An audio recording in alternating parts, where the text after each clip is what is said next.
Have you ever forgotten your wallet, but you still managed to pay? Or you brought something in just a few clicks? Hi everyone and welcome to my video. So today I'll be talking about one of the useful and fast-growing technologies today. And this is the e-wallets and digital payments. So what exactly is e-wallet? So e-wallet are digital version of a physical wallet. Instead of carrying cash, you can pay using your phone, QR code, and online account.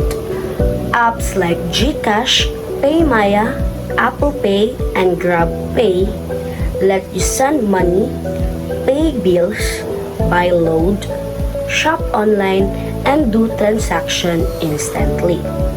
E-wallets work by storing your money inside a secure online account.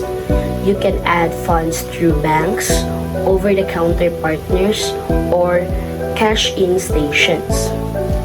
When you are paying using a QR code, the app instantly transfers the amount from your e-wallets to the store.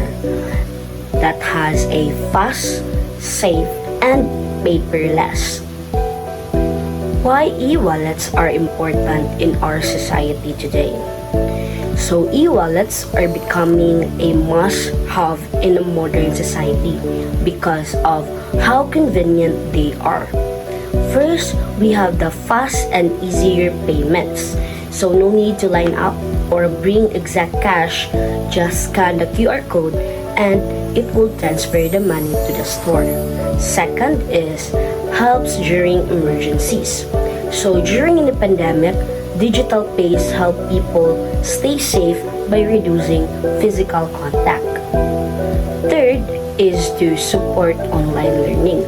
So students can pay your load, school fees, photocopies, and supplies through GCash or PayMaya. Fourth is help small businesses like a sari-sari store, street vendors, and online sellers now accept by QR payments or QR codes. So these make business easier and more secure. Fifth is safe and secure.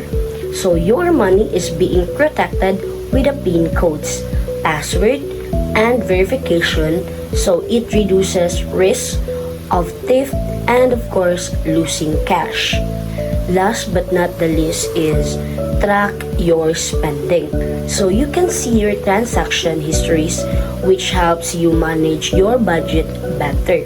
What makes e-wallet exciting is how they make everything fast and digital. First is send money in a second. Second is pay bills 24/7. Third is shop online without cash. Fourth is to earn rewards and cashback. Fifth is to donate to charities easily.